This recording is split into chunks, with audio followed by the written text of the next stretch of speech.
Welcome to Perspective and Potential, where we uncover new ways to see the world and tap into the incredible potential within each of us. I'm Abigail Strait, joined by my co host and mother, Gwen Fund. Together, we'll explore ideas, stories, and strategies designed to help you grow, shift your perspective, and embrace a more complete version of yourself. If you'd like to learn more about us, you can check us out at perspectiveandpotential.com. Thanks for joining us. Let's dive in and see where a new perspective might take you. Today, we're diving into how personality differences impact our relationships and how understanding these differences can actually deepen our connections and personal growth. I've always been really intrigued by how people show up in the world differently, even in the same family. I used to wonder how my friends could all grow up in households with similar values, but still end up with such different approaches to life. Whether it was my friends at school, my friends at church, friends in the neighborhood, our internal perceptions and understandings, I think, really set the foundation for a very personal perspective. But soon, in our development and interactions, we start to realize that people perceive and react to various situations and environments so differently. So I think that once we realize or once we accept how much our behavior is personality that's formed through those environments or experiences, it really gives us an opportunity to take the next steps in our interactions intentionally. But let's just start with understanding personality at a base level. Well, absolutely. Personality differences are truly fascinating to me. And I think the fact that we all think and behave so differently is actually the thing that drew me into the study of psychology. So even as a child, I have always been more cautious and reserved. And I was totally amazed at how my younger brother, who was so quick to just act on whatever he thought to do, but he became the family clown and was applauded and loved for his antics. Now, my older brother and I tried to just stay in line and behave, but our younger brother was always just wanted to see if that line was going to move. And he was loud, he was bossy, and totally untrustworthy with our childhood secrets. He would argue with our dad and try to blame any misbehavior on my older brother or me. He would pick fights with older kids in the neighborhood, and then our older brother would have to step in and defend him. Our dad, who was very gregarious and very talkative, but our mom, she was more quiet, loving, and nurturing, but devious. Because she knew just how to say the right thing that would set our dad off on some kind of a tirade, and then just quietly retire to her room. Now, as a child, these differences in the way people behave, who all lived together, fascinated and confused me. And of course, the fascination and mystery deepened when I got to my teen years because I was trying to figure out who I was and how I fit into this world with so many people who thought and acted so differently than me. Well, and that just paints a very vivid picture. But looking back, do you think understanding those personality differences earlier would have changed the way you handled some of those family dynamics? Well, maybe. I don't know. I think as a child and a teen, I might have found some comfort in realizing that we're all different from each other in some ways. That we don't all have to be forward or gregarious or popular at school. Because I do tend to be introverted. And yet my parents and teachers always pushed me to do public speaking or to take on leadership roles. And it was excruciating to me at times because I would get so nervous. But being a dutiful child, I always tried to do what was what they asked of me. But in retrospect, I know that those exercises were good for me because they taught me that I could do hard things. But understanding why those things were hard for me, when other people seemed to covet those opportunities, might have given more meaning to them. Now, I've since found out that personality is a question that people throughout time have been trying to figure out. Mental health issues have been steeped in mystery through the ages. People who behaved out of the norm were thought to be possessed by evil spirits. And when Freud appeared on the scene in the early 1900s, he kind of put forth this notion that a person's personality was the result of childhood experiences, desires, and repressed sexual emotions. Now, Carl Jung came along and suggested something a little more spiritual, like a search for meaning in our lives or future growth. Then along came the behaviorists, like Pavlov, Skinner, and Bandura. And they kind of believed that our behavior was shaped cognitively by our environment. A man named Carl Rogers came along and Abraham Maslow, and they ushered in what is known as the humanistic personality theories because they included things like emotion and the personal needs of the individual. And by the mid 1900s, then, a man named Gordon Allport had kind of rejected a lot of this earlier stuff and he delved deep into personality traits. He kind of saw the uniqueness in each person and realized that present environments also play a part in our behaviors. Now, through his work and others who worked with him, we have the Big Five personality trait test. And now, with the biological work of people like Candace Pert and Bruce Lipton, we're learning that personality is even more complex, dynamic than any of those men could have ever guessed. So the question used to be nature versus nurture, but now we know the correct answer is both. We seem to come packaged with individual traits that are then modified by our environments. And things like birth order, our cultures, or personal childhood trauma, each of those things can shape our personalities. And we also know that personality is not always stable. It really can change depending on the situation that we happen to find ourselves in. You know, that nature and nurture balance is huge. I love what you said, though, especially about personality not being fixed. Instead, it's something, because I think that is something that people sometimes have to learn the hard way. We can assume, well, this is just how I am. I'm just forgetful. I'm not very emotional, or I'm not very lovey dovey, whatever it is. But really, the truth is, we're all evolving all the time. Our environments shape us, um, but so does our awareness, right? When we understand our patterns, we're better able to choose who we want to be next. So I think it's important that we start with an understanding that behavior in general, like we've talked about with some emotions, behavior is actually secondary. Our personality, and I'm going to kind of liken this to a car analogy here, but our personality is the motor that drives the car. The behavior is more like the route we take or how we handle the steering wheel. So two people can have the same motor, but one might drive cautiously while the other takes every back road. So knowing what's underneath the hood helps us understand why we respond the way we do. And it also shows us where we might need a tune up. That's for sure.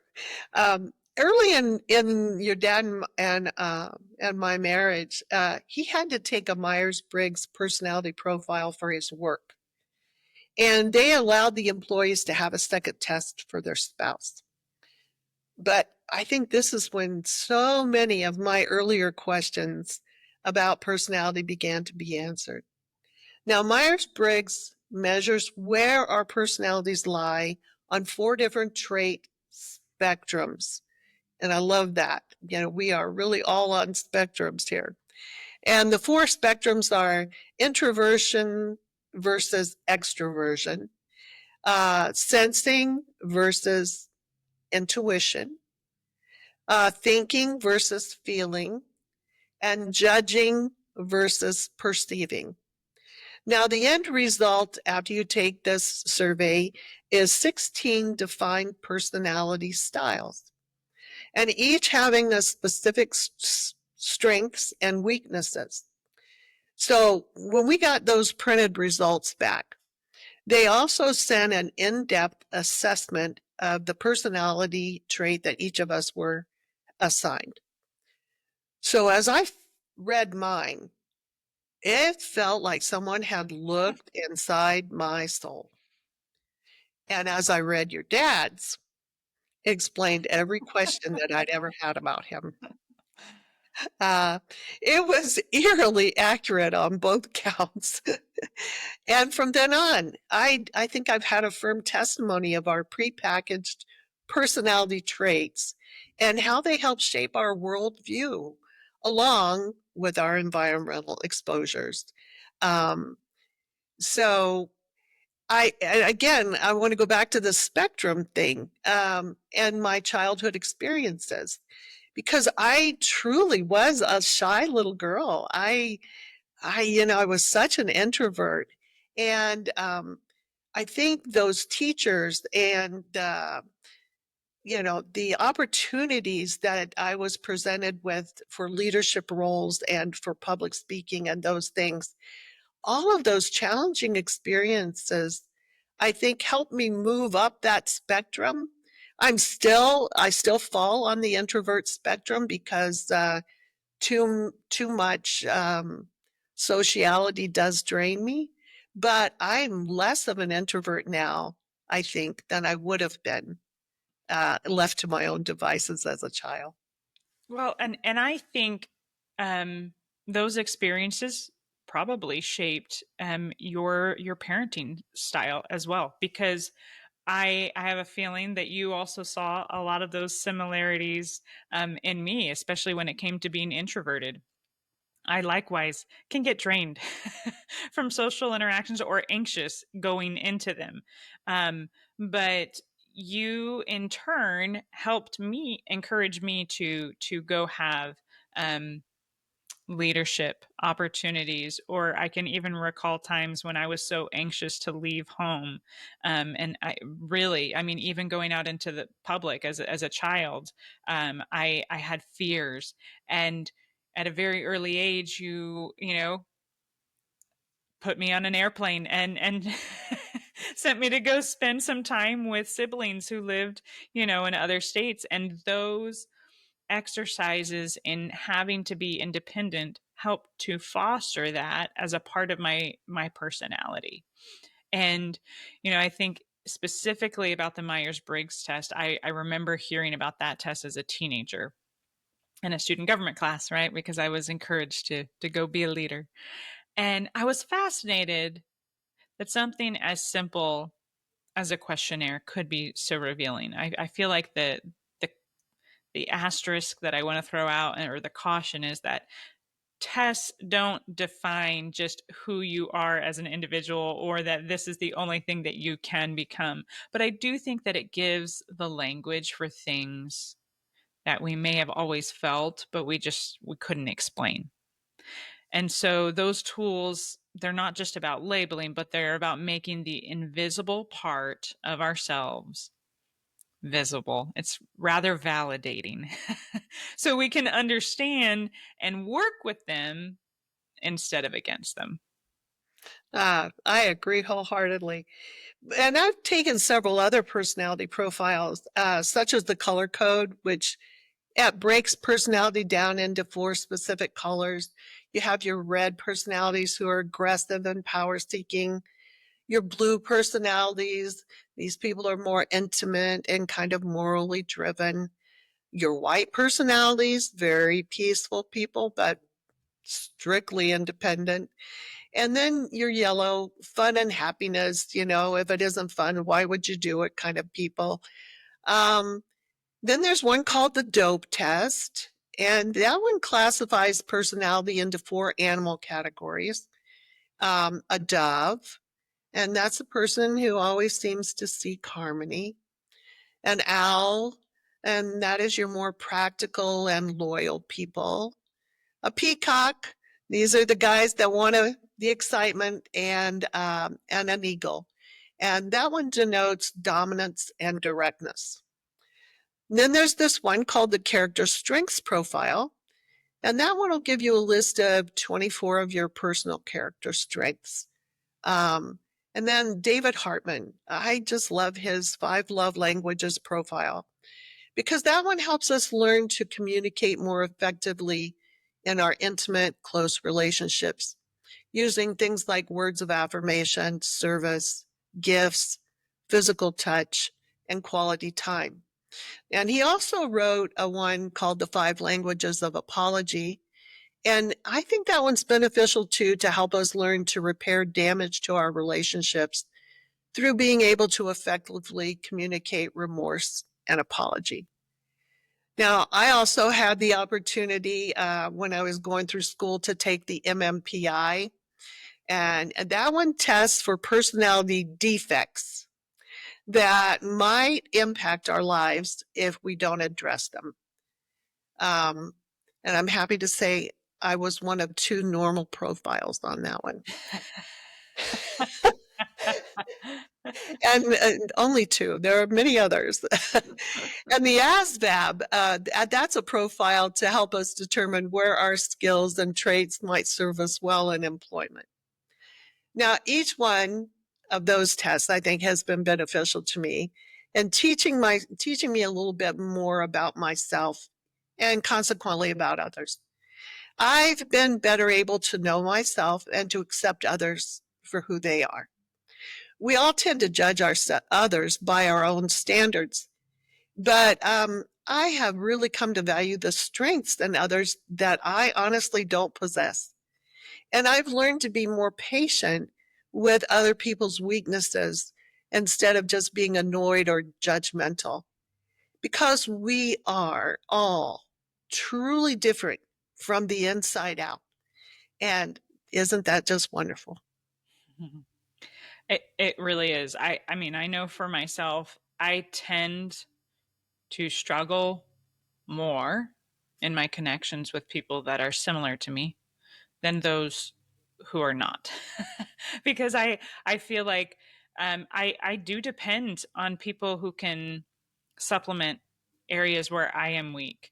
And so I really admire um, I am not a crafty person by nature, but I really appreciate people who can think like that and be considerate in that way, because it's just not something that I consider a strength of mine. But out of all of the personality tools that you've explored, then which one do you feel gave you the biggest aha moment about yourself or about the people closest to you and those interactions? Well, let me start by saying that I think each one has its own merits. Um, and I like to compare this experience to drawing a picture or taking a picture or a drawing or whatever. We always start with that basic outline of what we're trying to draw. And then we fill it in with color and shading. And as we're doing that, each addition helps to bring the image into kind of a clearer focus. And I think that's also true of exploring ourselves through all of these different tests. Now, the color code will give us that outline, that big picture snapshot of our core personality. But when we then take the Myers-Briggs, it's going to add more dimension. And the ASVAB will then help us see where all these skills and preferences are going to be most enjoyable to us and most useful to our community. The 5 love languages and apology languages, they help us to build a bridge of communication with ourselves and others in a way that is more personal and more effective. Now, the big five personality traits is a good one for helping us to discover where we need to adjust ourselves and our attitudes. But I guess if I could only pick one, it was probably the Myers Briggs, because I think exploring those spectrums and where our personality fits on each one is an education that I think each one of us actually need. I totally agree. And I think what I find most powerful about these tools is that it gives us a chance to stop judging other people for being different. So, instead of saying, why are they so scattered? Or why are they so intense? Um, I think it gives us the opportunity to pause and now think, okay, well, that's probably a different temperament or personality at play. And then we can kind of shift the focus from frustration about why someone is different and turn it into curiosity about what has shaped their personality. I think it's kind of like, and I'm going to go back to the car analogy here, but it's like realizing that everybody's car is built just a little bit different, right?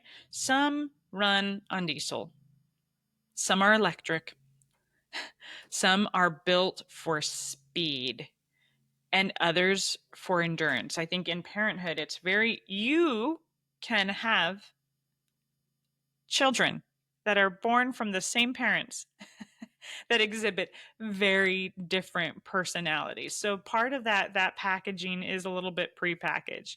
And once we understand that, then we stop expecting every, car, so to speak, to accelerate the same way or to take the same roads.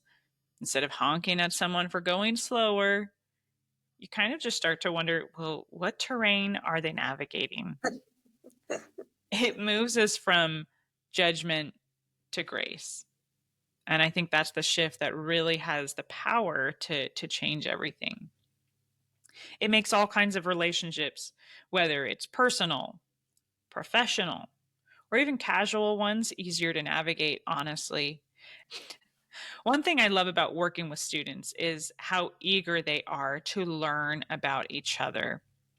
I think that there are times where they need guidance and modeling, but there are times also where I have just been so inspired by their examples. Um, so it's not uncommon, as you can imagine, in especially a middle school world, that teenage girls who are in the prime of trying to discover their own personalities and who they are, sometimes their interactions and their personality struggles with their peers, where they lack that understanding, it can become quite volatile. And there are some harsh things said or done, um, and inevitably when these situations would happen, it would escalate to the parents, right, who would then bring it to me. And there was usually one of two objectives that the parents wanted. Some wanted justice, Mm. for the girl that did something to their daughter. But I was always really grateful to the parents who would come and express the concern, advocate for their child. But really, their objective was they wanted peace. They wanted for there to be a resolution because they realized that these personality conflicts aren't going to go away in the real world. And so they wanted this to be a learning opportunity. And 90% of the time, so when that would be the objective, and I could kind of talk to them about my proposed solution, which was bringing all of the girls to a roundtable discussion where we lay it all out there. We talk about the behaviors, but we peel back to the personalities, we peel back to the environments, to the experiences. And in about 45 minutes, these teenage girls could lay aside their grudges, appreciate the differences, and by taking the time to get to know one another, it strengthened their connections and communication.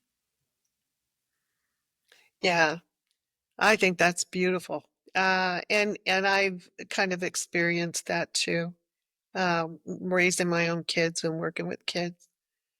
And I know the Myers-Briggs is used in our workplaces to help companies determine where employees can best function. But I truly believe that this is an area that needs to be included in our education system. I believe that if children can kind of come to understand themselves better and others as well, I think it will help them to grow mentally and emotionally. And many of the tests that for these personality tests that we're asked to take, they ask us to answer these questions as if we were 10 years old. And the reason they do that is to try to capture our core personality traits because environments can stress us into behaviors that don't really fit in our core value system. And that kind of stress is what I call distress. So we're learning so much about this vital subject through scientific study, and I think our children could benefit greatly from knowing and understanding themselves better. Now, with that said, we definitely don't want to pigeonhole any child because of test results. I mean, like me, for instance, I truly was a shy, introverted child, but because of the encouragement that I was given and opportunities that I was given to expand my abilities, um, it did have an effect. And I think I'm better able and have been better able to be a parent or be in the workforce or in my community because I had compassionate teachers who would put their arm around me and instilled confidence in me. Now, wouldn't it be wonderful if caring teachers could be privy to the inner needs of the children in their classrooms? Yes, I absolutely think it would be, and I think it is, right? For example, my high school aged son was assigned to take the five love languages test. And he had to take it for himself, but he also was encouraged to have a parent take it. Um, and it's funny because this test, a lot of these things I feel like I could have identified in him, and I, would try to, through conversation, help him, be walked through these tendencies in his personality. But there was something about having a third party test, um, again, and it's the language that is used that is so validating. It really did help him learn and accept parts of his personality. And by having him engage in a discussion with one of his parents, and we both took it, both Justin and I both took it, and we had this discussion where it really helped everybody in that conversation understand what's important to the other person. And that way, we could intentionally gauge how we approach those connections and relationship. And then, I think he took it back to class, and the teachers had them discuss these findings, that they had with their parents and with each other. And so then I can only assume then that there was that opportunity for the entire class to learn just a little bit more about their peers. Um, so I think overall, when we help children, or when we learn about our partners or about ourselves, and discovering what motivates us, what drains us, that sociality that you talked about, and how we process the world around us, we're better prepared for the variables that inevitably we're going to face in the world around us. And I think, scholastically speaking, that kind of education stays with us far beyond the classroom. Well, as we come to a close today, let's pinpoint the most crucial points from our talk and consider how they apply to our daily lives. Today, we explore the idea that personality isn't fixed, but it is foundational. It's a starting point, not a limit. Tools like the Myers Briggs or temperament theory can give us insight into ourselves and others, opening doors to compassion, clarity, and growth. Whether in relationships, schools, or the workplace, recognizing and honoring our differences can help us move from frustration to curiosity, from reaction to response. In our next episode, we're going to discuss one nation under God and our founding fathers. If you'd like to learn more about this podcast, please be sure to follow us on Facebook and Instagram. We'd love to hear from you. Your input helps shape the conversation and makes perspective and potential even more impactful. We're Gwen and Abby, and you've been listening to Perspective and Potential. Until next time, keep exploring new perspectives and remember that every small change can lead to something big. Food for thought. Bon appetit.